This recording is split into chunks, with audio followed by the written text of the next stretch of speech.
ডাঙ্কি ইয়া donkey, গাধা না ছাগল, এই কথাটা এরকম ভাবে বলার পেছনে অবশ্যই একটা কারণ আছে। শাহরুখ খান যে 2023 সালে পরপর 3টি মুভি রিলিজ করেছে, যার মধ্যে 2টি তো ব্লকবাস্টার ইন্ডিয়ান সিনেমাতে, আর 3 নম্বর মুভিটা যেটা ডাঙ্কি। আমার পার্সোনালি যদি রিভিউ দিই, সেটাতে হচ্ছে যে আমার এই সিনেমা রিলিজ হওয়ার আগে আমার মন্তব্য ছিল যদি পাঠান বা জওয়ান সিনেমাটি হিট না হয় বা ব্লকবাস্টার না হয়, তাহলে এই ডাঙ্কি মুভিটা করে দেখাবে। তার কারণ হিসেবে যদি বলি, তার কারণ হচ্ছে শাহরুখ খান আর রাজকুমার হিরানি, এই দুটি কম্বো, বলে না দুয়ে দুয়ে মিলে গেলে 4 হয়ে যায়। তো সেই ধারণাটা আমার মতো হয়তো অনেকেরই ছিল, কিন্তু সেই ধারণাটাই একরকম পানি ফেলে দেওয়া হয়। এর আগে ছোট করে বলি আপনাদেরকে, যে হয়তো আপনাদের এখন মনে হবে যে এখন কেন রিভিউ ডাঙ্কির। না, বিষয়টা হচ্ছে ডাঙ্কি তো সিনেমা হলে অনেক আগে রিলিজ হয়েছে, বাট এখন নেটফ্লিক্সে রিলিজ হয়েছে। তো যারা এখন নেটফ্লিক্সে এই সিনেমাটি দেখছে, তারা তাদের অনেস্ট রিভিউটা দিচ্ছে যে আমরা শাহরুখ খান আর রাজকুমার হিরানিকে এই অবস্থায় কখনো আশা করিনি।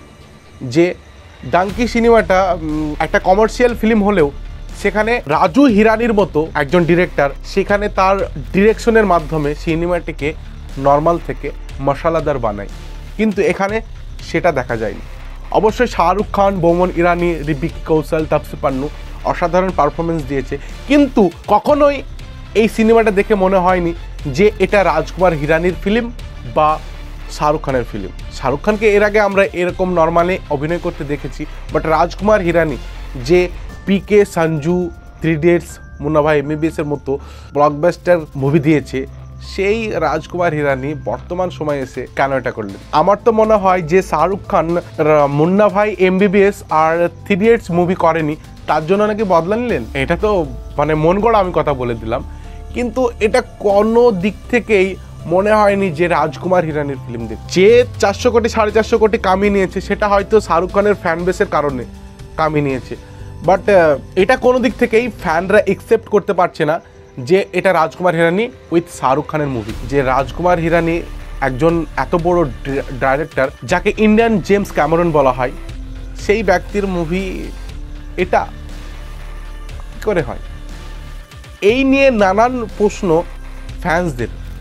যখন ফিল্মটি নেটফ্লিক্সে এসেছে, তখন অনেকেই দেখে এই মন্তব্যটাই করছে যে রাজকুমার হিরানি আপনি এতটা পরিশ্রম করে কি বানালেন শেষে। হ্যাঁ, কিছু কিছু জায়গা ভালো লেগেছে, যেমন বিকি কৌশলের গায়ে আগুন লেগা যাওয়া দৃশ্যটা, ওটা হয়তো অনেক মানুষের মনে ছুঁয়ে গেছে।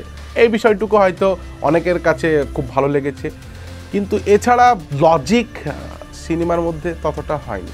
এটা দেখে মনে হচ্ছে না যে রাজকুমার হিরানির ফিল্ম। আমি তো চাই যে রাজকুমার হিরানির সঙ্গে শাহরুখ খানের আর একটি ফিল্ম বার হওয়া দরকার, যেটাতে রাজকুমার হিরানিকে মশলাদার স্ক্রিপ্ট রেডি করে মশলাদার মুভি বানানো শাহরুখ খানের সাথেই। তখন মনে হয় যেন অভিনয়ের দিক থেকে শাহরুখ খান ফাটিয়ে দেবে এবং ডিরেকশনের দিক থেকেও রাজকুমার হিরানি ফাটিয়ে দেবে। এখনকার মতো এই পর্যন্তই। ভিডিওটি দেখে ভালো লাগলে অবশ্যই চ্যানেলটি সাবস্ক্রাইব করুন। টাটা, বাই বাই, দেখা হচ্ছে নেক্সট ভিডিওতে। জয় হিন্দ।